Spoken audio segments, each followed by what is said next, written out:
ਦੋਸਤੋ, ਅੱਜ ਦੇ ਸ਼ੋਅ ਦੇ ਵਿੱਚ ਸਾਡੇ ਨਾਲ ਸ਼ਾਮਲ ਹੋਏ ਹਨ ਸਰਦਾਰ ਸੁਰਜੀਤ ਸਿੰਘ ਜੀ ਚੀਮਾ ਜਲੰਧਰ ਤੋਂ, ਜਿਨ੍ਹਾਂ ਦੀਆਂ ਪੰਥਕ, ਸਮਾਜਿਕ, ਰਾਜਨੀਤਿਕ ਤੇ ਹੋਰ ਐਜੂਕੇਸ਼ਨ ਦੇ ਖੇਤਰ ਵਿੱਚ ਵੀ ਉਹਨਾਂ ਦੀਆਂ ਸ਼ਾਨਦਾਰ ਪ੍ਰਾਪਤੀਆਂ ਹਨ। ਆਓ ਅੱਜ ਉਹਨਾਂ ਦੇ ਨਾਲ ਗੱਲਬਾਤ ਕਰੀਏ। ਸਰਦਾਰ ਸੁਰਜੀਤ ਸਿੰਘ ਜੀ ਚੀਮਾ, ਤੁਹਾਡਾ ਸ਼ੋਅ ਦੇ ਵਿੱਚ ਆਉਣ ਲਈ ਬਹੁਤ ਬਹੁਤ ਜੀ ਆਇਆਂ ਔਰ ਧੰਨਵਾਦ ਜੀ। ਵਾਹਿਗੁਰੂ ਜੀ ਕਾ ਖਾਲਸਾ, ਵਾਹਿਗੁਰੂ ਜੀ ਕੀ ਫਤਿਹ। ਆਪ ਜੀ ਨੂੰ, ਆਪ ਜੀ ਦੇ ਸਾਰੇ ਸਰੋਤਿਆਂ ਨੂੰ ਬਹੁਤ ਕਿਰਪਾ ਕੀਤੀ ਆਪਨੇ, ਇਹ ਸਮਾਂ ਬਖਸ਼ਿਸ਼ ਕੀਤਾ ਇੰਟਰਵਿਊ ਲੈਣ ਦਾ। ਚੀਮਾ ਸਾਹਿਬ, ਤੁਸੀਂ 1947 ਦੀ ਪਾਰਟੀਸ਼ਨ ਜਿਹੜੀ ਹਿੰਦੁਸਤਾਨ ਤੇ ਪਾਕਿਸਤਾਨ ਦੇ ਦਰਮਿਆਨ ਹੋਈ, ਉਹਦੇ ਦਰਦ ਤੇ ਸੰਤਾਪ ਤੁਸੀਂ ਆਪਣੇ ਪਿੰਡੇ ਦੇ ਉੱਤੇ ਹੰਢਾਇਆ, ਉਹਦੇ ਬਾਰੇ ਕੁਝ ਸਾਡੇ ਦਰਸ਼ਕਾਂ ਨੂੰ ਦੱਸਣ ਦੀ ਖੇਚਲ ਕਰੋ ਜੀ। 1947 ਜਦੋਂ ਪਾਰਟੀਸ਼ਨ ਹੋਈ, ਮੇਰੀ ਉਮਰ ਉਸ ਵਕਤ ਤਕਰੀਬਨ 11 ਸਾਲ ਦੀ ਸੀ। ਹਾਂਜੀ। ਔਰ 15 ਅਗਸਤ ਨੂੰ ਜਦੋਂ ਡਿਕਲੇਅਰ ਹੋ ਗਿਆ ਪਾਕਿਸਤਾਨ, ਤੇ ਵੈਸੇ ਤਾਂ ਉਸ ਤੋਂ ਪਹਿਲਾਂ ਹੀ ਫਰੰਟੀਅਰ ਦੇ ਇਲਾਕੇ ਦੇ ਵਿੱਚੋਂ ਲੋਕਾਂ ਦੀ ਇੱਧਰ ਜਿਹੜੀ ਹਿਜਰਤ ਸੀ ਉਹ ਸ਼ੁਰੂ ਹੋ ਗਈ ਹੋਈ ਸੀ। ਪਰ ਸਾਡੇ ਇਲਾਕੇ, ਮੈਂ ਜ਼ਿਲ੍ਹਾ ਸਿਆਲਕੋਟ ਨੂੰ ਤੁਲਕ ਰੱਖਦਾ, ਤੇ ਜ਼ਿਲ੍ਹਾ ਸਿਆਲਕੋਟ ਬਿਲਕੁਲ ਬਾਰਡਰ ਦੇ ਨਾਲ ਹੈ। ਤੇ ਸਾਡੀ ਜਿਹੜੀ ਹਿਜਰਤ ਹੈ 15 ਅਗਸਤ ਤੋਂ ਬਾਅਦ ਵਿੱਚ ਸ਼ੁਰੂ ਹੋ ਗਈ ਫੌਰਨ। ਤੇ ਬਹੁਤ ਔਖਾ ਸਮਾਂ ਸੀ, ਬਹੁਤ ਲੋਕਾਂ ਨੂੰ ਜਨੂਨ ਸੀ ਧਰਮ ਦਾ, ਔਰ ਧਰਮ ਦੇ ਜਨੂਨ ਦੇ ਵਿੱਚ ਬਹੁਤ ਹੱਲਾ ਗੁੱਲਾ ਹੋ ਰਿਹਾ ਸੀ, ਵੱਢ ਟੁੱਕ ਵੀ ਹੋ ਰਹੀ ਸੀ, ਲੁੱਟ ਮਾਰ ਵੀ ਹੋ ਰਹੀ ਸੀ। ਤੇ ਅਸੀਂ ਵੀ, ਮੇਰਾ ਪਿੰਡ ਹੈ ਗੋਜਰਾ, ਡਿਸਟ੍ਰਿਕਟ ਸਿਆਲਕੋਟ, ਤੇ ਅਸੀਂ ਵੀ ਗੋਜਰਾ ਪਿੰਡ ਹੈ, ਡਿਸਟ੍ਰਿਕਟ ਸਿਆਲਕੋਟ, ਤਹਿਸੀਲ ਦਸਕਾ ਦੇ ਵਿੱਚ। ਤੇ ਅਸੀਂ, ਸਾਡੇ ਵੀ ਪੇਰੈਂਟਸ ਸਾਰਿਆਂ ਨੇ ਰਾਤ ਨੂੰ ਫੈਸਲਾ ਕਰ ਲਿਆ ਕਿ ਅਸੀਂ ਇੱਥੋਂ ਨਿਕਲ ਚਲੀਏ, ਸਾਡੇ ਇੱਥੇ ਰਹਿਣ ਦਾ ਕੋਈ ਬੰਦ ਹੀ ਨਹੀਂ ਹੈ ਤੁਕ।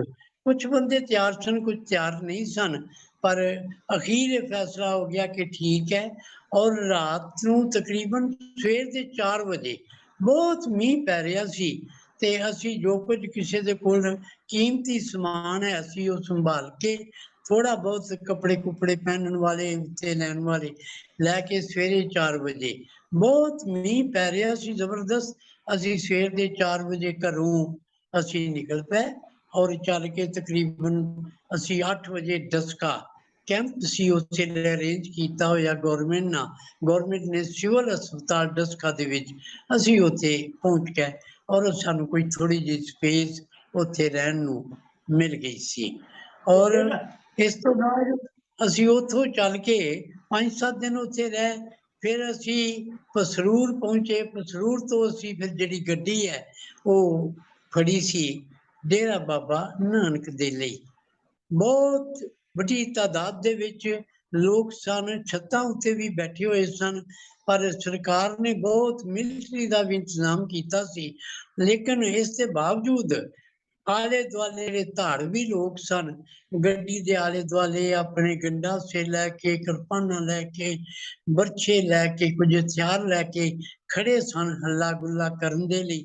ਲੇਕਿਨ ਮਿਲਟਰੀ ਦਾ ਇੰਤਜ਼ਾਮ ਜਿਹੜਾ ਸੀ ਉਹ ਬਹੁਤ ਵਧੀਆ ਸੀ। ਛੱਤ ਉੱਤੇ ਮਿਲਟਰੀ ਬੈਠੀ ਹੋਈ ਸੀ, ਰਾਈਫਲਾਂ ਉਹਨਾਂ ਨੇ ਤਾਰੀਆਂ ਹੋਈਆਂ ਸਨ, ਤੇ ਕਿਸੇ ਦੀ ਜ਼ਰੂਰਤ ਨਹੀਂ ਸੀ ਪੈ ਰਹੀ ਅਗਾਂਹ ਆ ਕੇ ਜਿਹੜਾ ਹੱਲਾ ਗੁੱਲਾ ਉਹ ਕਰੇ।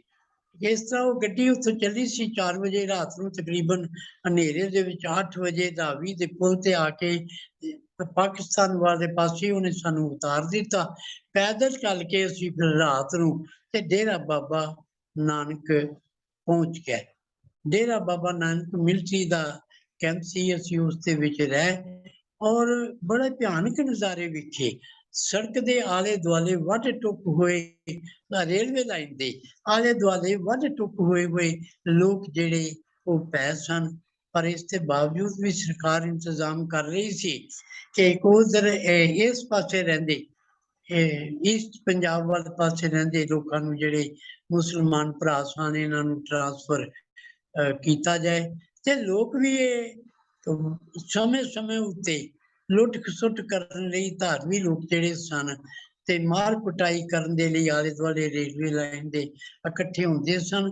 ਪਰ ਬਹੁਤ ਸਖਤ ਪਹਿਰਾ ਸੀ, ਉੱਥੇ ਕੋਈ ਇਹੋ ਜਿਹੀ ਗੱਲ ਨਹੀਂ। ਸਾਡੇ ਜਾਣ ਤੋਂ ਪਹੁੰਚਣ ਤੋਂ ਪਹਿਲਾਂ ਉੱਥੇ ਸਾਰੀ ਵੱਢ ਟੁੱਕ ਜਿਹੜੀ ਸੀ ਉਹ ਹੋ ਗਈ ਸੀ। ਅਸੀਂ ਉੱਥੇ ਅੱਛਾ, ਕੁਝ ਜਿਹੜਾ ਤੁਸੀਂ ਉੱਤੇ ਸਮਾਨ ਕੀਮਤੀ ਕਿਸੇ ਨੂੰ ਫੜਾ ਕੇ ਆਏ ਆ, ਉਹ ਮਿਲਿਆ ਤੁਹਾਨੂੰ ਬਾਅਦ ਚ? ਨਹੀਂ, ਅਸੀਂ ਨਾਲ ਹੀ ਲੈ ਕੇ ਆਏ। ਅੱਛਾ, ਨਾਲ ਹੀ ਲੈ ਆਏ। ਜੇਵਰ ਵਗੈਰਾ ਸੀ ਲੋਕਾਂ ਦੇ ਕੋਲ, ਜੇਵਰ ਲੋਕ ਨਾਲ ਹੀ ਲੈ ਕੇ ਆਏ। ਥੋੜਾ ਬਹੁਤ ਜੋ ਨਕਦੀ ਸੀ, ਜ਼ਿਆਦਾ ਤੇ ਮੇਰੇ ਖਿਆਲ ਨਹੀਂ ਸੀ, ਪਰ ਜੋ ਥੋੜੀ ਬਹੁਤ ਨਕਦੀ ਸੀ ਉਹ ਨਾਲ ਲੈ ਕੇ ਆਏ ਸਨ, ਜਾਂ ਕੁਝ ਜ਼ਰੂਰੀ ਕੱਪੜੇ ਵਗੈਰਾ ਜਿਹੜੇ ਨੇ ਇਹ ਲੈ ਕੇ ਆਏ ਸਨ। ਅਸੀਂ ਫਿਰ ਕੁਝ ਦਿਨ ਡੇਰਾ ਹੈਲੋ ਹੈਲੋ ਹੈਲੋ ਹੈਲੋ ਤੇ ਕੈਨਾਲ ਡਿਪਾਰਟਮੈਂਟ ਓਵਰਸੀਅਰ ਸਨ ਅਨੰਦਪੁਰ ਸਾਹਿਬ। ਇਹ ਭਾਖੜਾ ਡੈਮ ਜਿਹੜੀ ਸੀ ਉਸ ਵੇਲੇ ਦੀ ਖੁਦਾਈ ਸ਼ੁਰੂ ਹੋ ਗਈ ਸੀ। ਅਸੀਂ ਉੱਥੇ ਆ ਕੇ ਉਹਨਾਂ ਦੇ ਕੋਲ, ਤੇ ਠੀਕ ਗੱਲ ਤੇ ਇਹ ਹੈ ਕਿ ਸਾਨੂੰ ਡੇਰਾ ਬਾਬਾ ਨਾਨਕ ਤੋਂ ਬਾਅਦ ਕੋਈ ਮੁਸ਼ਕਲ ਪੇਸ਼ ਨਹੀਂ ਆਈ, ਕਿਉਂਕਿ ਸਾਨੂੰ ਜਿਹੜਾ ਆਸਰਾ ਸੀ ਇੱਥੇ ਰਹਿਣ ਦਾ ਬੜਾ ਸੋਹਣਾ ਮਿਲ ਗਿਆ। ਤੇ ਉਹਨਾਂ ਨੌਕਰੀ ਤੇ ਵੀ ਲੱਗੇ, ਸਾਨੂੰ ਪੈਸੇ ਦੀ ਵੀ ਕੋਈ ਘਾਟ ਨਹੀਂ। ਅਸੀਂ ਉਹਨਾਂ ਕੋਲ ਹੀ ਰਹਿ ਕੇ ਫਿਰ ਪੜ੍ਹੇ, ਤੇ ਉਹਨਾਂ ਕੋਲ ਰਹਿ ਕੇ ਮੇਰਾ 1 ਸਾਲ ਕੋ ਤੇ ਫਿਰ ਸਾਨੂੰ ਪਲਾਟ ਚ ਜ਼ਮੀਨ ਹੋ ਗਈ ਪਿੰਡ ਲੁਹਾਰੀ ਵਿੱਚ। ਫਿਰ ਸਾਡੇ ਪੇਰੈਂਟਸ ਉੱਥੇ ਆ ਗਏ, ਤੇ ਛੋਟੀ ਮੋਟੀ ਖੇਤੀ ਜਿਹੜੀ ਸੀ ਉਹ ਬਹੁਤ ਔਖੇ ਹਾਲਾਤ ਦੇ ਵਿੱਚ ਉਹ ਸ਼ੁਰੂ ਕਰ ਲਈ ਸੀ ਅਸੀਂ। ਅੱਛਾ ਹਾਂਜੀ ਚੀਮਾ ਸਾਹਿਬ, ਤੁਸੀਂ ਪੰਥਕ ਰਾਜਨੀਤੀ ਦੇ ਵਿੱਚ ਆਪਣੀ ਜ਼ਿੰਦਗੀ ਦਾ ਬਹੁਤ ਕੀਮਤੀ ਜਿਹੜਾ ਹਿੱਸਾ ਆ ਉਹ ਬਤਾਇਆ, ਔਰ ਤੁਹਾਨੂੰ ਪੰਥਕ ਰਾਜਨੀਤੀ ਵਿੱਚ ਵਿਚਰਦਿਆਂ ਬਹੁਤ ਸਾਰੇ ਕੌੜੇ ਮਿੱਠੇ ਤਜਰਬੇ ਹੋਏ ਹੋਣਗੇ, ਉਹਨਾਂ ਨੂੰ ਸਾਡੇ ਨਾਲ ਸਾਂਝਾ ਕਰੋ, ਸਾਡੇ ਦਰਸ਼ਕਾਂ ਨਾਲ ਸਾਂਝਾ ਕਰੋ। ਬੇਨਤੀ ਕਰਦੇ ਹਾਂ ਕਿ ਤਕਰੀਬਨ ਇਹ ਸ਼ੌਕ ਮੇਰੀ ਕਾਲਜ ਲਾਈਫ ਤੋਂ ਸ਼ੁਰੂ ਹੋ ਗਿਆ ਸੀ। ਮੈਂ ਮਹਿੰਦਰਾ ਕਾਲਜ ਪਟਿਆਲਾ ਦੇ ਵਿੱਚ FA ਕਰ ਲਈ ਸੀ, ਲੇਕਿਨ BA ਨਾ ਕਰ ਸਕਿਆ, ਵਿੱਚੇ ਛੱਡਣੀ ਪਈ ਆਰਥਿਕ ਸੰਕਟ ਦੇ ਕਾਰਨ।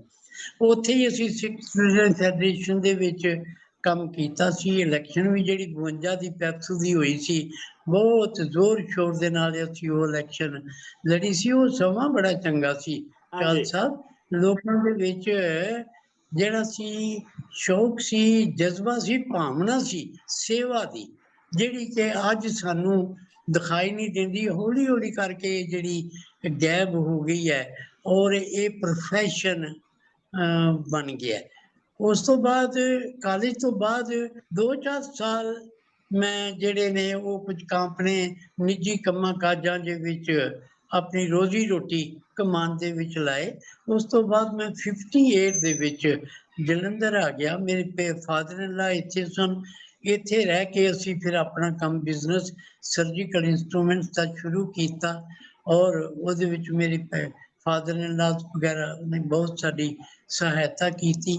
ਕੁਝ ਸਮਾਂ ਸਾਨੂੰ ਫਿਰ ਸੈਟਲ ਹੋਣ ਲਈ ਲੰਘ ਗਿਆ, ਲੇਕਿਨ 68 ਤੋਂ ਬਾਅਦ 68 ਜਾਂ 70 ਤੋਂ ਬਾਅਦ ਫਿਰ ਸਾਡੇ ਵਿੱਚ ਉਹ ਚਿੰਗ ਜਿਹੜੀ ਸੀ ਪੰਥਕ ਸੇਵਾ ਦੀ ਉਹ ਜਾਗ ਪਈ, ਤੇ ਅਸੀਂ ਪੰਥਕ ਸੇਵਾ ਦੇ ਵਿੱਚ ਆਪਣੇ ਆਪ ਜਿਹੜਾ ਸੀ ਇਨਵਾਲਵ ਕਰ।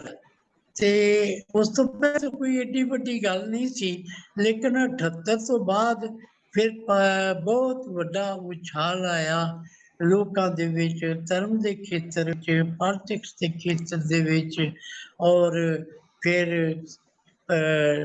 ਜਿਹੜਾ ਸ਼੍ਰੋਮਣੀ ਅਕਾਲੀ ਦਲ ਨੇ ਬਹੁਤ ਵੱਡੀਆਂ ਜਦੋਜਹਿਦ ਵੀ ਸਰਕਾਰ ਦੇ ਖਿਲਾਫ, ਜਿਵੇਂ ਜਿਹੜੀ ਸੀ, ਭਾਵੇਂ ਇਹਨਾਂ ਦੀ ਨਲਾਇਕੀ ਕਰਕੇ ਉਹ SYL ਜਿਹੜੀ ਹੈ ਉਹ ਸ਼ੁਰੂ ਕੀਤੀ ਸੀ। ਤੇ ਇਹ ਐਲੀਗੇਸ਼ਨ ਆਉਂਦੇ ਕਿ ਸਰਕਾਰ ਨੇ ਕੁਝ ਪੈਸੇ ਲੈ ਕੇ ਹਰਿਆਣੇ ਕੋਲ ਉਹਨਾਂ ਨੂੰ ਇਸ ਨਹਿਰ ਨੂੰ ਪੁੱਟਣ ਦੀ ਪ੍ਰਵਾਨਗੀ ਜਿਹੜੀ ਦਿੱਤੀ ਸੀ। ਬਾਅਦ ਵਿੱਚ ਲੋਕਾਂ ਦੇ ਪ੍ਰੈਸ਼ਰ ਦੇ ਵਿੱਚ ਕਿ ਪਾਣੀ ਤੇ ਸਾਡਾ ਪੰਜਾਬ ਵਿੱਚ ਅੱਗੇ ਬਹੁਤ ਥੋੜ੍ਹਾ ਹੈ, ਇਹ ਪਾਣੀ ਫਿਰ ਬਾਹਰਲੇ ਸੂਬਿਆਂ ਚਲਾ ਜਾਏਗਾ, ਸਾਡੇ ਕੋਲ ਪਾਣੀ ਕੋਈ ਨਹੀਂ ਰਹਿਣਾ, ਫਿਰ ਜਿਹੜਾ ਸੀ ਧਰਮ ਯੁੱਧ ਮੋਰਚਾ ਕਪੂਰੀ ਪਿੰਡ ਦੇ ਵਿੱਚ ਟੱਕ ਜਿਹੜਾ ਹੈ ਉਹ ਰੋਕ ਕੇ ਇਹਨੂੰ ਉੱਥੋਂ ਫਿਰ ਪਿੰਡ ਤੋਂ ਧਰਮ ਯੁੱਧ ਮੋਰਚਾ ਜਿਹੜਾ ਸੀ ਉਹ ਸ਼ੁਰੂ ਕਰ ਦਿੱਤਾ। 78 ਤੋਂ ਬਾਅਦ ਸੰਤ ਜਰਨੈਲ ਸਿੰਘ ਹੋਰੀ ਵੀ ਆ ਗਏ ਇਸ ਧਰਮ ਦੇ 78 ਵਿੱਚ ਹੀ ਆ ਗਏ। ਜਦੋਂ 78 ਦਾ ਵਾਕਿਆ ਹੋਇਆ, ਨਿਰੰਕਾਰੀ ਨੇ ਗੋਲੀ ਵਗੈਰਾ ਚਲਾਈ, 13 ਸਿੰਘ ਸਾਡੇ ਸ਼ਹੀਦ ਹੋ ਗਏ। ਫਿਰ ਉਸ ਵੇਲੇ ਜਿਹੜੀ ਸੀ ਬਹੁਤ ਗਰਮਾ ਗਈ ਸਿਆਸਤ। ਲੇਕਿਨ ਲੋਕਾਂ ਦਾ ਐਲੀਗੇਸ਼ਨ ਹੈ ਕਿ ਸਾਡੀ ਸਰਕਾਰ ਸੀ ਉਸ ਵੇਲੇ ਤੇ ਨਿਰੰਕਾਰੀ ਜਿਹੜੇ ਨੇ ਗੋਲੀਆਂ ਚਲਾ ਕੇ 13 ਬੰਦੇ ਮਾਰ ਕੇ, ਔਰ ਉੱਥੇ ਸਾਡਾ ਵਜ਼ੀਰ ਬੈਠਾ ਹੋਇਆ ਸੀ ਉਮਰਾ ਨੰਗਲ ਜੀ, ਇਸ ਦੀ ਮੌਜੂਦਗੀ 'ਚ ਕੋਈ ਐਕਸ਼ਨ ਨਹੀਂ ਹੋਇਆ ਔਰ ਨਿਰੰਕਾਰੀ ਜਿਹੜੇ ਨੇ ਪੰਜਾਬ ਦੀ ਹੱਦ ਤੋਂ ਬਾਹਰ ਨਿਕਲ ਗਏ। ਲੋਕਾਂ ਦਾ ਐਲੀਗੇਸ਼ਨ ਹੈ ਕਿ ਉਹਨਾਂ ਨੂੰ ਉਸੇ ਵੇਲੇ ਪੁਲਿਸ 'ਚ ਐਕਟਿਵ ਹੁੰਦੀ, ਐਡਮਿਨਿਸਟ੍ਰੇਸ਼ਨ 'ਚ ਐਕਟਿਵ ਹੁੰਦੀ ਤੇ ਉਸ ਵੇਲੇ ਹੀ ਉਹਨਾਂ ਨੂੰ ਪੰਜਾਬ ਵਿੱਚ ਅੰਮ੍ਰਿਤਸਰੋਂ ਚੱਲਦਿਆਂ ਲੁਧਿਆਣੇ ਤੋਂ ਪਹਿਲਾਂ ਜਿਹੜਾ ਸੀ ਉਹ ਅਰੈਸਟ ਕਰ ਲੈਣਾ ਚਾਹੀਦਾ ਸੀ। ਉਹਨਾਂ ਦੇ ਅਰੈਸਟ ਨਾ ਹੋਣ ਕਰਕੇ ਉਹਨਾਂ ਦੇ ਵੀ ਹੌਸਲੇ ਵਧੇ। ਇੱਧਰ ਸਿੱਖ ਵਿਚਾਰਧਾਰਾ ਪੋਲਿਟਿਕਸ ਵਾਲੇ ਲੋਕਾਂ ਦੀ ਵਿਚਾਰਧਾਰਾ ਲੋਕਾਂ ਵਿੱਚ ਰੋਸ ਜਾਗਿਆ ਔਰ ਉਹਨਾਂ ਨੇ ਉਸ ਦੇ ਖਿਲਾਫ ਜਿਹੜੀ ਹੈ ਬਹੁਤ ਵੱਡੀ ਮੁਹਿੰਮ ਸ਼ੁਰੂ ਕੀਤੀ। ਔਰ ਇੱਕ ਕਿਸਮ ਦਾ ਮੈਂ ਇਹ ਵੀ ਕਹਿਣਾ ਕਿ ਥੋੜ੍ਹੀ ਬਹੁਤੀ ਬਦਲਾ ਲਊ ਭਾਵਨਾ ਦੇ ਨਾਲ ਵੀ ਸਿੱਖ ਨੌਜਵਾਨੀ ਨੇ ਉਸ ਵੇਲੇ ਜਿਹੜਾ ਹੈ ਉਹ ਆਪਣਾ ਰੋਸ ਸ਼ਿੱਦਤ ਜਾਂ ਮਾਰ ਕੁਟਾਈ ਦੇ ਵਿੱਚ ਵੀ ਦੇ ਰੂਪ ਦੇ ਵਿੱਚ ਵੀ ਆਪਣਾ ਦਿਖਾਇਆ। ਔਰ ਫਿਰ 84 ਦਾ ਵਾਕਿਆ ਹੋ ਗਿਆ। ਸੰਤ ਜਰਨੈਲ ਸਿੰਘ ਉੱਥੇ ਬੈਠੇ ਸਨ, ਸਰਕਾਰ ਨੂੰ ਇਹ ਸ਼ੱਕ ਸੀ ਕਿ ਖਾਲਿਸਤਾਨ ਨੂੰ ਡਿਕਲੇਅਰ ਕਰ ਦੇਗਾ। ਉੱਥੋਂ ਗੌਰਮੈਂਟ ਨੇ ਉਹਨੂੰ ਉਸ ਮੂਵਮੈਂਟ ਨੂੰ ਕੰਟਰੋਲ ਕਰਨ ਦੇ ਲਈ ਔਰ ਜਿਹੜਾ ਹੈ ਇਹ ਦਰਬਾਰ ਸਾਹਿਬ ਦੇ ਉੱਤੇ ਹਮਲਾ ਕੀਤਾ। ਵੱਡੀ ਤਾਦਾਦ ਦੇ ਵਿੱਚ ਲੋਕਾਂ ਨੂੰ ਉੱਥੇ ਜਿਹੜਾ ਹੈ ਗੁਰੂ ਅਰਜਨ ਸਾਹਿਬ ਦਾ ਸ਼ਹੀਦੀ ਦਿਨ ਸੀ, ਲੋਕ ਇੱਥੇ ਇਕੱਠੇ ਹੋਏ ਸਨ। ਬਹੁਤ ਵੱਡੀ ਤਾਦਾਦ ਦੇ ਵਿੱਚ ਲੋਕਾਂ ਨੂੰ ਜਿਹੜਾ ਹੈ ਉਹ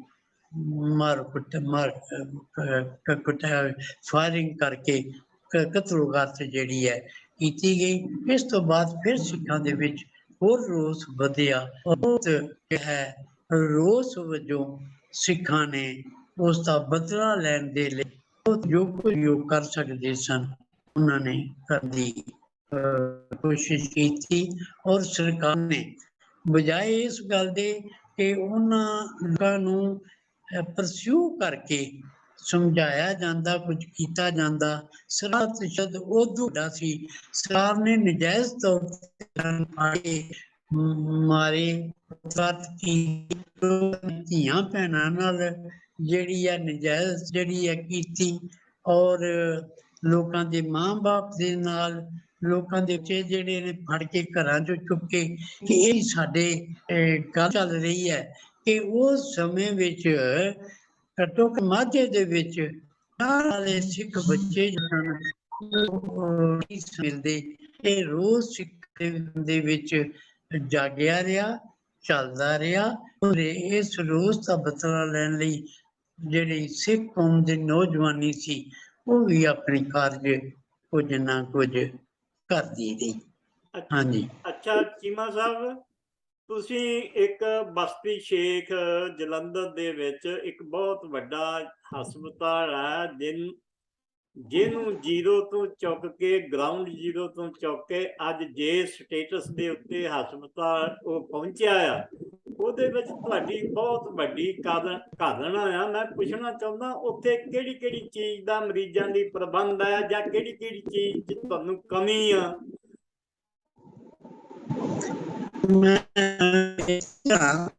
ਕਿ ਮੈਨੂੰ ਇਸ ਖੇਤਰ ਵਿੱਚ ਬਹੁਤ ਇੰਟਰਸਟ, ਖਾਸ ਕਰਕੇ ਧਾਰਮਿਕ ਖੇਤਰ ਦੇ ਵਿੱਚ।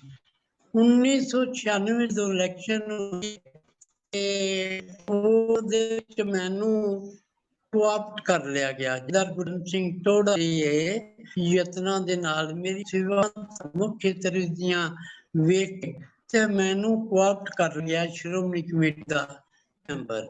ਸ਼੍ਰੋਮਣੀ ਕਮੇਟੀ 12 ਮੈਂਬਰ ਕੋਆਪਟ ਕੀਤੇ ਜਾਂਦੇ ਨੇ ਜਿਨ੍ਹਾਂ ਵਿੱਚੋਂ ਇੱਕ ਮੇਰਾ ਨਾਂ ਸੀ। ਮੈਨੂੰ ਕਿ ਹੋਈ ਸੀ ਕਿ ਜੇ ਕਦੀ ਸਮਾਂ ਮਿਲਿਆ ਸੇਵਾ ਕਾਰਜ ਦੇ ਵਿੱਚ ਕੁਝ ਪਾਰਟੀ ਨੇ ਕੀਤਾ, ਸ਼੍ਰੋਮਣੀ ਕਮੇਟੀ ਸਮਾਂ ਮਿਲਿਆ ਤੇ ਮੇਰੀ ਬੈਕਗ੍ਰਾਉਂਡ ਕਿਉਂਕਿ ਪ੍ਰੂਫ ਕਰਦੀ ਸੀ ਤੇ ਕਿਸੇ ਨਾ ਕਿਸੇ ਪਿੰਡ ਖੇਤ ਦੇ ਵਿੱਚ ਇੱਕ ਵਧੀਆ ਹਸਪਤਾਲ ਬਣਾਉਣਾ ਔਰ ਇੱਕ ਵਧੀਆ ਸਕੂਲ ਵੀ ਬਣਾਉਣਾ ਹੈ। ਤੇ ਇਸ ਮੰਡੇ ਨੂੰ ਮੈਂ ਸਾਰੇ ਰੱਖ ਕੇ ਜਦੋਂ ਮੈਨੂੰ ਇਹ ਮੌਕਾ ਮਿਲਿਆ ਤੇ ਮੈਂ ਹਸਪਤਾਲ ਜਿਹੜਾ ਹੈ ਉਸ ਦੀ ਅਤਾ ਪਹਿਲੋਂ ਇੱਕ ਡਿਸਪੈਂਸਰੀ ਦੇ ਤੌਰ ਤੇ ਗੁਰਦੁਆਰਾ 6ਵੀਂ ਪਾਤਸ਼ਾਹੀ ਗੁਰੂ ਹਰਗੋਬਿੰਦ ਪਾਤਸ਼ਾਹ ਦੀ ਚਰਨ ਛੋਹ ਮਹਾਰਾਜ ਜੀ ਦਾ ਇਤਿਹਾਸਕ ਸਥਾਨ ਹੈ ਬਸਤੀ ਵਿੱਚ ਔਰ ਇਸ ਦੀ ਬੜੀ ਮਹਿਮਾ ਹੈ। ਲੋਕਾਂ ਵਿੱਚ ਬੜੀ ਆਸਥਾ ਹੈ, ਇਸ ਵੱਡੀ ਤਾਦਾਦ ਦੇ ਲੋਕ ਆਉਂਦੇ ਨੇ। ਸਾਨਾ ਸਮਾਗਮਾਂ ਦੇ ਵਿੱਚ ਅਸੀਂ ਕਹਿ ਸਕਦੇ ਹਾਂ ਲੱਖਾਂ ਦੀ ਗਿਣਤੀ ਵਿੱਚ ਲੋਕ ਆਉਂਦੇ ਨੇ। ਸੋ ਮੈਨੂੰ ਉਸ ਸਥਾਨ ਦੀ ਸੇਵਾ ਕਰਨ ਦਾ ਵੀ ਮੌਕਾ ਮਿਲਿਆ। ਮੈਂ ਕੋਈ ਅਹੁਦਾ ਨਹੀਂ ਲਿਆ ਲੇਕਿਨ ਮੈਂ ਸੇਵਾ ਜਿਹੜੀ ਹੈ ਪ੍ਰਧਾਨ ਸਾਹਿਬ ਸਤਿਗੁਰੂ ਸਿੰਘ ਜੀ ਦੇ ਨਾਲ ਮਿਲ ਕੇ ਆਪਣੇ ਪੂਰੇ ਯਤਨਾਂ ਨਾਲ ਗੁਰਦੁਆਰਾ ਸਾਹਿਬ ਦੀ ਡਿਵੈਲਪਮੈਂਟ ਲਈ ਸੇਵਾ ਕੀਤੀ ਹੈ। ਫਿਰ ਅਸੀਂ ਇਹ ਚਾਰ ਬਣਾਇਆ। ਮੈਂ ਐਕਚੁਅਲੀ ਸਰਜੀਕਲ ਇੰਸਟਰੂਮੈਂਟ ਦੀ ਟ੍ਰੇਨਿੰਗ ਸ਼ੁਰੂ ਕਰ ਲਈ ਸੀ, ਜਿਹੜਾ ਮੇਰਾ ਬਿਜ਼ਨਸ ਸੀ ਸਰਜੀਕਲ ਇੰਸਟਰੂਮੈਂਟ ਦਾ ਸੀ। ਸੋ ਇਹ ਕਨੈਕਟ ਗਈਆਂ ਗੱਲਾਂ ਤੇ ਮੇਰੇ ਦਿਲ 'ਚ ਆਇਆ ਵੀ ਅਸੀਂ ਇੱਕ ਹਸਪਤਾਲ ਕਿਉਂ ਨਾ ਬਣਾਈਏ। ਪਹਿਲੋਂ ਇੱਕ ਡਿਸਪੈਂਸਰੀ ਬਣਾਈ, ਫਿਰ ਇੱਕ ਛੋਟਾ ਜਿਹਾ ਹਸਪਤਾਲ ਬਣਾਇਆ ਤੇ 2010 ਵਿੱਚ 2008 ਦੇ ਵਿੱਚ ਅਸੀਂ ਸਾਡੀ ਬਾਦਲ ਸਰਕਾਰ ਜਿਹੜੀ ਸੀ ਉਹ ਸਰਕਾਰ ਚਲਾ ਰਹੀ ਸੀ ਤੇ ਬਾਦਲ ਸਾਹਿਬ ਕੋਲ ਨੀਂਹ ਪੱਥਰ ਰੱਖ ਕੇ ਤੇ ਕੁਝ ਆਰਥਿਕ ਸਹਾਇਤਾ ਲੈ ਕੇ ਅਸੀਂ ਜਿਹੜਾ ਇਸ ਹਸਪਤਾਲ ਦੀ ਆਰੰਭਤਾ ਕੀਤੀ। ਅੱਜ ਇਹ ਹਸਪਤਾਲ 4 ਮੰਜ਼ਿਲਾ ਔਰ ਕੁਝ ਅੰਡਰਗਰਾਉਂਡ ਹੈ ਤਿਆਰ ਹੋ ਗਿਆ। ਇਸ ਦੇ ਵਿੱਚ AC general ward, AC general ward, general ਕਮਰੇ, ਏਸੀ ਕਮਰੇ ਸਾਰੇ ਜਿਹੜੇ ਨੇ ਇਹਦੇ ਵਿੱਚ ਪ੍ਰੋਵੀਜ਼ਨ ਜਿਹੜੀ ਹੈ ਸਾਡੇ ਕੋਲ ਹੈ। ਔਰ ਅਸੀਂ ਇਸ ਦੇ ਵਿੱਚ 5 ਸਪੈਸ਼ਲਟੀਆਂ ਵੀ ਹੋਈਆਂ। ਸਾਡੇ ਕੋਲ ਗਾਇਨੀ ਦੇ ਡਾਕਟਰ ਨੇ, ਸਾਡੇ ਕੋਲ ਅੱਖਾਂ ਦੇ ਡਾਕਟਰ ਨੇ, ਸਾਡੇ ਕੋਲ ਦੰਦਾਂ ਦੇ ਡਾਕਟਰ ਨੇ, ਸਾਡੇ ਕੋਲ ਆਰਥੋ ਵਾਲੇ ਨੇ, ਮੈਡੀਸਿਨ ਵਾਲੇ ਨੇ। ਇਹ ਸਾਡੇ ਕੋਲ ਸਪੈਸ਼ਲਿਸਟ ਡਾਕਟਰ MD MS ਸਾਰੇ ਜਿਹੜੇ ਨੇ ਉਹ ਕੰਮ ਕਰਦੇ ਨੇ। ਸਾਡੇ ਕੋਲ ਲੈਬਾਰਟਰੀ ਦੀ ਬਹੁਤ ਵਧੀਆ ਸੁਵਿਧਾ ਹੈ, ਸਾਰੀ ਫੁੱਲੀ ਮੈਕਨਾਈਜ਼ ਅਜੋਕੇ ਸਮੇਂ ਦੇ ਮੁਤਾਬਕ।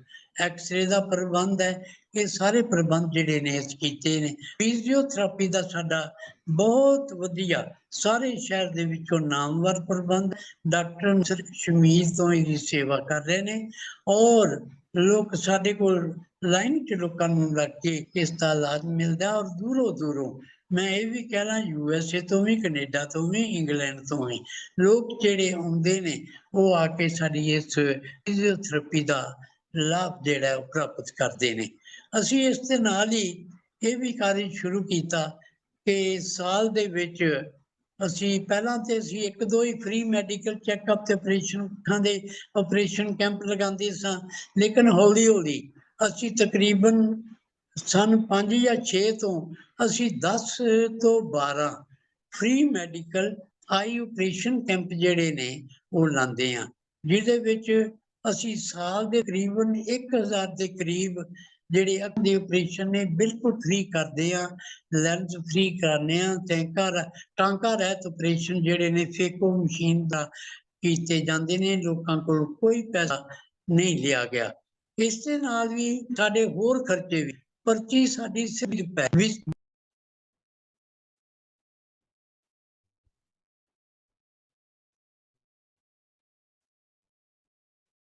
ਬਾਕੀ ਦੇ ਸਾਡੇ ਜਿਹੜੇ ਖਰਚੇ ਨੇ ਉਹ ਵੀ ਬੜੇ ਹੀ ਨਾਮੀਨਲ ਨੇ। ਅਸੀਂ ਡਾਕਟਰਾਂ ਦੀ ਵੀ ਵਿਜ਼ਿਟਿੰਗ ਫੀਸ ਸਿਰਫ 100 ਰੁਪਇਆ ਰੱਖੀ ਹੈ, ਨਰਸਾਂ ਦੀ ਵਿਜ਼ਿਟਿੰਗ ਫੀਸ ਸਿਰਫ 50 ਰੁਪਏ ਰੱਖੀ ਹੈ, ਜਦੋਂ ਕਿ ਸਾਡੇ ਪ੍ਰਾਈਵੇਟ ਅਦਾਰੇ ਜਿਹੜੇ ਨੇ ਬਾਹਰ ਡਾਕਟਰਾਂ ਦੀ 300 ਤੋਂ ਲੈ ਕੇ 500 ਰੁਪਇਆ ਔਰ ਨਰਸ ਦੀ 200 ਤੋਂ ਲੈ ਕੇ 300 ਰੁਪਏ ਵਿਜ਼ਿਟਿੰਗ ਫੀਸ ਜਿਹੜੀ ਲੈਂਦੇ ਨੇ। ਅਸੀਂ ਇਹ ਯਤਨ ਕੀਤਾ ਸਾਡੇ ਇਸ ਕਾਰਜ ਦੇ ਵਿੱਚ ਮਜਬੂਰੀ ਤੌਰ ਤੇ ਸਾਡੇ ਲੋਕਾਂ ਨੇ ਲੋਕਲ ਲੈਵਲ ਦੇ ਉੱਤੇ ਬਹੁਤ ਸਹਿਯੋਗ ਦਿੱਤਾ ਹੈ। ਜਿੰਨੇ ਵੀ ਕਿਸੇ ਕੋਲ ਜੋ ਵੀ ਅਸੀਂ ਹੱਥ ਝੋਲੀ ਅੱਡ ਕੇ ਮੰਗਿਆ ਉਸ ਤੋਂ ਵੱਧ ਲੋਕਾਂ ਨੇ ਸਹਿਯੋਗ ਕੀਤਾ ਹੈ। ਤੇ ਮੇਰੇ ਸੱਜਣਾ ਮਿੱਤਰਾਂ ਦੋਸਤਾਂ ਭੈਣ ਭਰਾਵਾਂ ਨੇ ਜਿੰਨੇ ਵੀ ਕੈਨੇਡਾ USA ਜਰਮਨ ਔਰ ਇੱਥੇ ਬੈਠੇ ਹੋਏ ਨੇ ਇੰਗਲੈਂਡ ਵਗੈਰਾ ਦੇ ਵਿੱਚ ਸਾਰਿਆਂ ਨੇ ਸਾਡੀ ਰੱਜ ਕੇ ਸਹਾਇਤਾ ਕੀਤੀ ਹੈ। ਕਿਸੇ ਨੇ ਐਕਸਰੇ ਫ੍ਰੀ ਲਵਾਤਾ, ਕਿਸੇ ਨੇ ਸਾਨੂੰ ਜਿਹੜੀ ਹੈ ਫੇਕੋ ਮਸ਼ੀਨ ਫ੍ਰੀ ਲਾਤੀ। ਪਿੱਛੇ ਜੇ ਅਮਰੀਕਾ ਤੋਂ ਮੁਲਕ ਸਿੰਘ ਹੋਰੀ ਆਏ ਸਨ, ਉਹ ਸਾਨੂੰ 11 ਲੱਖ ਰੁਪਏ।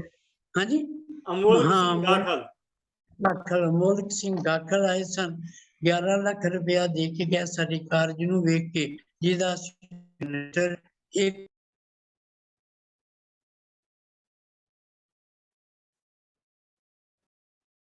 ਅੱਜ ਸਾਡੇ ਇਸ ਇਲਾਕੇ 'ਚ ਗੁਰੂ ਮਹਾਰਾਜ ਦੀ ਕਿਰਪਾ ਦੇ ਸਦਕਾ ਬਹੁਤ ਵਧੀਆ ਸਾਡਾ ਇਲਾਕਾ ਸ਼ਹਿਰ ਦਾ ਪਛੜਿਆ ਹੋਇਆ ਇਲਾਕਾ ਹੈ। ਇਸ ਪਛੜੇ ਹੋਏ ਇਲਾਕੇ 'ਚ ਤੇ ਨਾਲ ਨਾਲ ਨਗਰਾਂ ਦੇ ਵਿੱਚ ਅਸੀਂ ਜਿਹੜੇ ਫ੍ਰੀ ਕੈਂਪ ਲਾਉਂਦੇ ਹਾਂ ਉਹ ਪਿੰਡਾਂ 'ਚ ਵੀ ਲਾਉਂਦੇ ਹਾਂ।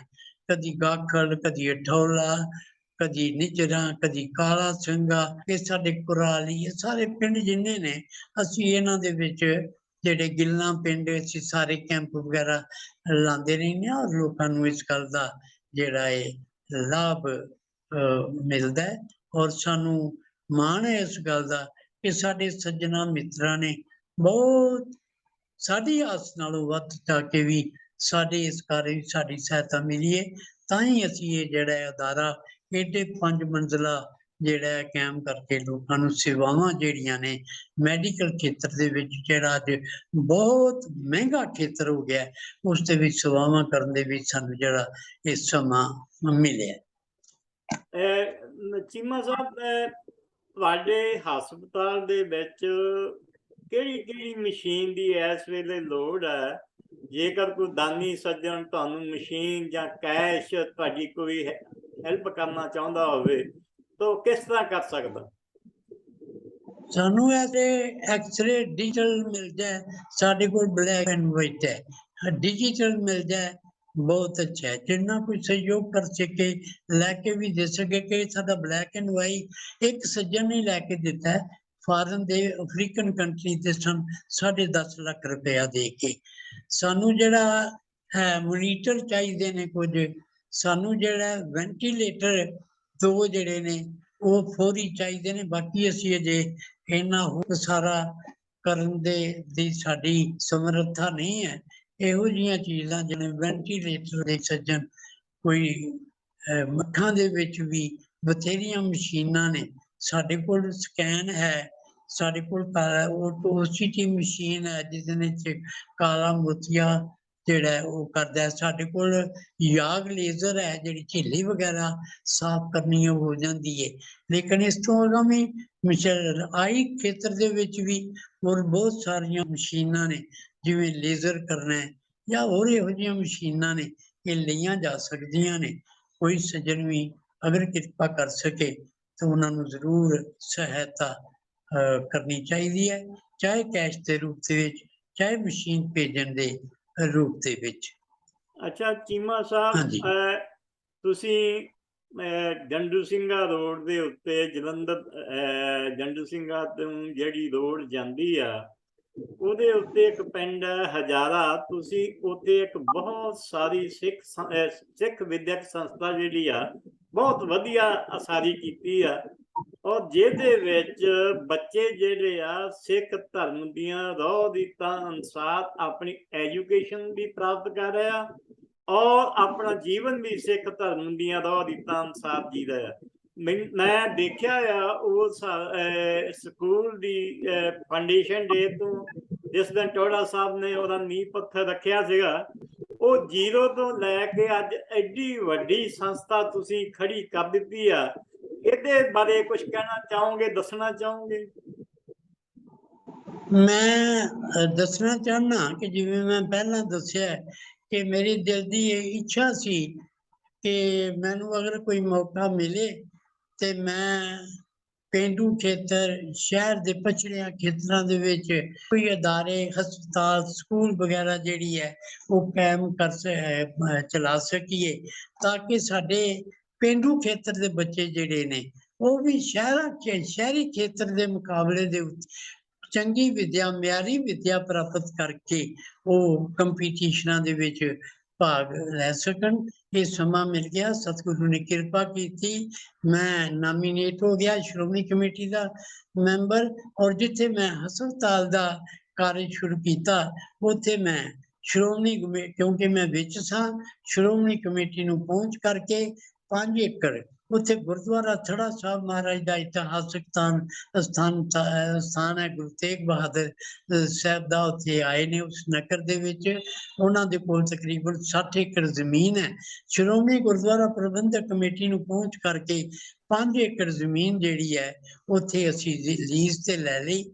ਫਿਰ ਆਪਣੇ ਸੱਜਣਾ ਮਿੱਤਰਾਂ ਵਿੱਚ ਟਰਸਟ ਬਣਾਇਆ, ਟਰਸਟ ਬਣਾ ਕੇ ਖੇਚਲ ਦਿੱਤੀ, ਔਰ ਆਪਣੇ ਬਾਹਰ ਬੈਠੇ ਵੀਰਾਂ, ਭੈਣਾਂ, ਭਰਾਵਾਂ ਔਰ ਦੋਸਤਾਂ, ਮਿੱਤਰਾਂ, ਰਿਸ਼ਤੇਦਾਰਾਂ ਨੂੰ ਇਹ ਬੇਨਤੀ ਕੀਤੀ ਕਿ ਸਾਡੀ ਸਹਾਇਤਾ ਕਰੋ। ਤੇ ਉਹਨਾਂ ਦੀ ਸਾਰਿਆਂ ਦੀ ਸਹਾਇਤਾ ਦੇ ਨਾਲ, ਸਾਰਿਆਂ ਦੇ ਸਹਿਯੋਗ ਦੇ ਨਾਲ ਅਸੀਂ ਉਸ ਅਦਾਰੇ ਨੂੰ ਆਰੰਭ ਕੀਤਾ। ਉਹ ਅਦਾਰਾ ਅਸੀਂ ਤਕਰੀਬਨ 20 ਕਮਰੇ ਤੋਂ ਸ਼ੁਰੂ ਕੀਤਾ ਸੀ, ਅੱਜ ਤਕਰੀਬਨ 72 ਕਮਰੇ ਨੇ। ਡਬਲ ਸਟੋਰੀ ਤੋਂ ਟ੍ਰਿਪਲ ਸਟੋਰੀ ਸ਼ੁਰੂ ਹੋ ਗਈ ਹੈ, ਔਰ ਇਸ ਅਸੀਂ 40 ਬੱਚਿਆਂ ਤੋਂ ਉੱਥੇ ਜਿਹੜਾ ਕਾਰਜ ਸ਼ੁਰੂ ਕੀਤਾ ਸੀ। ਪਹਿਲੇ ਸਾਲ ਸਾਡੇ ਕੋਲ 40 ਬੱਚੇ, ਇਹ ਇੰਗਲਿਸ਼ ਮੀਡੀਅਮ ਸਕੂਲ ਹੈ, ਲੇਕਿਨ ਅਸੀਂ ਉਹਦੇ ਵਿੱਚ ਜਿਹੜਾ ਪੰਜਾਬੀ ਦਾ ਵਿਸ਼ਾ ਸਾਡਾ ਲਾਜ਼ਮੀ ਹੈ, ਪਹਿਲੀ ਕਲਾਸ ਤੋਂ ਹੀ ਅਸੀਂ ਪੰਜਾਬੀ ਨਾਤ ਪੜ੍ਹਾਉਂਦੇ ਹਾਂ। ਇਸ ਦੇ ਨਾਲ ਮੇਰੀ ਇਹ ਇੱਛਾ ਸੀ ਕਿ ਜੋ ਅੱਜ ਸਾਡੇ ਮਾਪੇ ਬਹੁਤ ਫਿਕਰਮੰਦ ਨੇ, ਅਸੀਂ ਫਿਕਰਮੰਦ ਹਾਂ, ਸਾਡੇ ਜਿਹੜੇ ਲੀਡਰ ਨੇ ਸਾਰੇ, ਸਾਡੇ ਧਾਰਮਿਕ ਖੇਤਰ ਵਿੱਚ ਲੋਕ ਫਿਕਰਮੰਦ ਨੇ ਕਿ ਸਾਡੀ ਜਿਹੜੀ ਆਉਣ ਵਾਲੀ ਪੀੜ੍ਹੀ ਜਿਹੜੀ ਹੈ ਇਹ ਪਤਿਤਪੁਣੇ ਵੱਲ ਜਾ ਰਹੀ ਹੈ, ਤੇ ਅਸੀਂ ਇਸ ਨੂੰ ਠੱਲ ਕਿੱਦਾਂ ਪਾਈਏ। ਤਾਂ ਅਸੀਂ ਇਸ ਇੰਗਲਿਸ਼ ਮੀਡੀਅਮ ਕੋ ਐਜੂਕੇਸ਼ਨਲ ਸਕੂਲ ਨੂੰ, ਜਿੱਥੇ ਇੰਗਲਿਸ਼ ਦਾ ਲਾਜ਼ਮੀ, ਤਾਂ ਕਿ ਬੱਚੇ ਬਾਹਰ ਜਿਹੜੇ ਜਾ ਰਹੇ ਨੇ ਉਹਨਾਂ ਨੂੰ ਸਹੂਲਤ ਮਿਲੇ, ਉਹ ਇੰਗਲਿਸ਼ ਦੇ ਵਿੱਚ ਨਿਪੁੰਨ ਹੋ ਸਕਣ, ਔਰ ਉਸ ਦੇ ਨਾਲ ਹੀ ਅਸੀਂ ਪੰਜਾਬੀ ਦਾ ਵਿਸ਼ਾ, ਤਾਂ ਕਿ ਉਹ ਆਪਣੀ ਮਾਂ ਬੋਲੀ ਦੇ ਨਾਲ ਵੀ ਜੁੜੇ ਰਹਿਣ, ਅਸੀਂ ਪੰਜਾਬੀ ਦਾ ਵਿਸ਼ਾ ਜਿਹੜਾ ਉਹ ਲਾਜ਼ਮੀ ਹੈ। ਇਸ ਦੇ ਨਾਲ ਹੀ ਸਾਡੀ ਜਿਹੜੀ ਸੋਚ ਸੀ ਕਿ ਪਤਿਤਪੁਣੇ ਵਾਲੇ ਪਾਸਿਓਂ ਕਿਸ ਤਰ੍ਹਾਂ ਬੱਚਿਆਂ ਨੂੰ ਰੋਕਿਆ ਜਾ ਸਕੇ, ਅਸੀਂ ਸ਼੍ਰੋਮਣੀ ਗੁਰਦੁਆਰਾ ਪ੍ਰਬੰਧਕ ਕਮੇਟੀ ਦੇ ਸਹਿਯੋਗ ਨਾਲ ਇੱਕ ਧਾਰਮਿਕ ਟੀਚਰ ਰੱਖਿਆ ਸੀ। ਬੱਚਿਆਂ ਦੀ ਰੈਗੂਲਰ ਡੇਲੀ ਧਾਰਮਿਕ ਜਿਹੜਾ ਉਹ ਪੀਰੀਅਡ ਲਵਾਉਂਦੇ ਹਾਂ, ਔਰ ਸ਼੍ਰੋਮਣੀ ਗੁਰਦੁਆਰਾ ਪ੍ਰਬੰਧਕ ਕਮੇਟੀ ਸਾਲ ਬਾਅਦ ਇੱਕ ਧਾਰਮਿਕ ਪ੍ਰੀਖਿਆ ਲੈਂਦੀ ਹੈ। ਸਾਡੇ ਬੱਚੇ ਬਹੁਤ ਵੱਡੀ ਗਿਣਤੀ ਦੇ ਵਿੱਚ ਉਹਦੇ ਵਿੱਚ ਵੀ ਭਾਗ ਲੈਂਦੇ ਨੇ। ਅਸੀਂ ਕੀਰਤਨ ਨੂੰ ਸਿਖਾਉਣ ਲਈ ਆਪ ਹੀ ਕੀਰਤਨ ਜਿਹੜਾ ਹੈ ਉਹ ਮਾਸਟਰ ਰੱਖਿਆ ਹੋਇਆ, ਉਹ ਬੱਚਿਆਂ ਨੂੰ ਕੀਰਤਨ ਸਿਖਾਉਂਦਾ ਹੈ। ਸਾਡਾ ਇਹ ਯਤਨ ਹੈ, ਅਸੀਂ ਆਪਣੇ ਬੇਸਿਕ ਜਿਹੜੇ ਸਾਡਾ ਹੈ ਅਸੂਲ, ਉਹਦੇ ਵਿੱਚ ਜਿਹੜਾ ਪ੍ਰਾਸਪੈਕਟ ਨੇ ਲਿਖ ਕੇ ਦਿੱਤਾ ਹੋਇਆ ਹੈ ਕਿ ਕੋਈ ਸਿੱਖ ਪਰਿਵਾਰ ਦਾ ਬੱਚਾ ਜਿਹੜਾ ਕੇਸਾਧਾਰੀ ਆਏਗਾ ਉਹ ਕੇਸ ਨਹੀਂ ਕਟਵਾ ਸਕਦਾ। ਔਰ ਇਸ ਗੱਲ ਦਾ ਮਾਣ ਹੈ ਕਿ ਪਹਿਲੋਂ 2-3 ਵਾਕਿਏ ਹੋਏ ਸਨ, ਤੇ ਅਸੀਂ ਆਖਿਆ ਵੀ ਨਹੀਂ, ਅਸੀਂ ਤੇ ਗੁਰਦੁਆਰਾ ਸਾਹਿਬ ਦੀ ਜਾਇਦਾਦ ਲਈ ਹੈ, ਸ਼੍ਰੋਮਣੀ ਕਮੇਟੀ ਦੇ ਕੋਲੋਂ ਫੰਡ ਲੈਣੇ, ਸਰਕਾਰ ਦੀ ਮਦਦ, ਲੋਕਾਂ ਨੇ ਫੰਡ ਦਿੱਤੇ ਨੇ ਇਸ ਗੱਲ ਲਈ ਕਿ ਅਸੀਂ ਆਪਣੇ ਕਲਚਰ ਨੂੰ ਬਚਾ ਸਕੀਏ, ਅਸੀਂ ਆਪਣੀਆਂ ਧਾਰਮਿਕ ਰਹੁ ਰੀਤਾਂ ਨੂੰ ਬਚਾ ਸਕੀਏ, ਅਸੀਂ ਕੇਸ ਨਹੀਂ ਕਤਲ ਕਰਾਉਂਦੇ ਨੇ।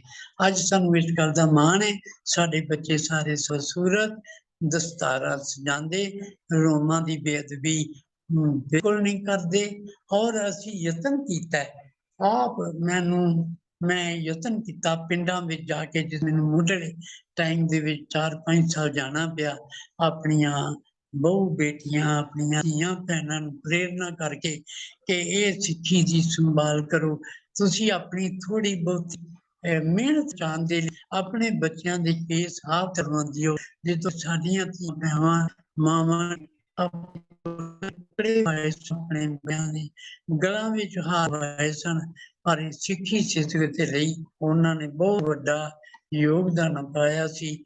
ਆਓ ਇਸ ਗੱਲ ਤੋਂ ਪਰਹੇਜ਼ ਕਰੀਏ। ਔਰ ਮੈਨੂੰ ਬਹੁਤ ਵੱਡਾ ਹੁੰਗਾਰਾ ਮਿਲਿਆ। ਅਸੀਂ ਤਕਰੀਬਨ ਹੁਣ 2-4 ਸਾਲ ਤੇ ਆ, ਕਦੀ ਕੋਵਿਡ ਆ ਗਈ, ਕਦੀ ਕੋਈ ਆ ਗਿਆ, ਸਾਡਾ ਇੰਨਾ ਰਾਬਤਾ ਨਹੀਂ। ਹੁਣ ਫਿਰ ਸ਼ੁਰੂ ਕਰ ਦਿੱਤਾ ਇਹ ਰਾਬਤਾ ਮੈਂ ਕਾਇਮ ਕਰਨਾ ਲੋਕਾਂ ਨਾਲ ਨਿੱਜੀ ਤੌਰ ਦੇ ਉੱਤੇ। ਔਰ ਸਾਨੂੰ ਇਸ ਗੱਲ ਦਾ ਮਾਣ ਹੈ ਕਿ ਅਸੀਂ ਮੁੱਢਲੇ ਸਾਲਾਂ ਵਿੱਚ ਹਰ ਵੇਲੇ 10 ਤੋਂ ਹਰ ਸਾਲ 10 ਤੋਂ 20 ਬੱਚਿਆਂ ਦੇ ਕੇਸ ਜਿਹੜੇ ਨੇ ਉਹਨਾਂ ਦੇ ਰਖਾਉਂਦੇ ਸਾਂ ਪ੍ਰੇਰਨਾ ਕਰਕੇ। ਔਰ ਉਹ ਅੱਜ ਤੱਕ ਕਾਇਮ ਨੇ। ਔਰ ਸਾਡੇ ਕੋਲ ਜਿਹੜਾ 40 ਬੱਚਿਆਂ ਤੋਂ ਸ਼ੁਰੂ ਹੋਇਆ ਸਕੂਲ ਸੀ, ਅੱਜ 1000 ਪਲੱਸ 1000 ਪਲੱਸ ਬੱਚਾ ਸਾਡੇ ਕੋਲ ਵਿਦਿਆ ਜਿਹੜਾ ਹੈ ਉਹ ਪ੍ਰਾਪਤ ਕਰ ਰਿਹਾ ਹੈ।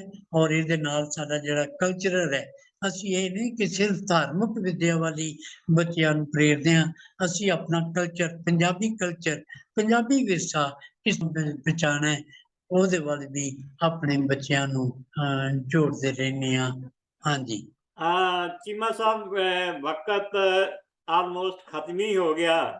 अगर कोई आदमी, कोई दानी सज्जन देश विदेश तो कोई हस्पताल वास्ते या स्कूल वास्ते कोई दान करना चाहता तो किहड़े फोन ते तुहाडे नाल संपर्क कायम कर सकदे हो? हाँ, मेरा मोबाइल नंबर तुहाडे कोल है ही है। नहीं, मेरे मोबाइल कोल हैगा, नंबर तुसीं आम ऑडियंस नूं दसो ना।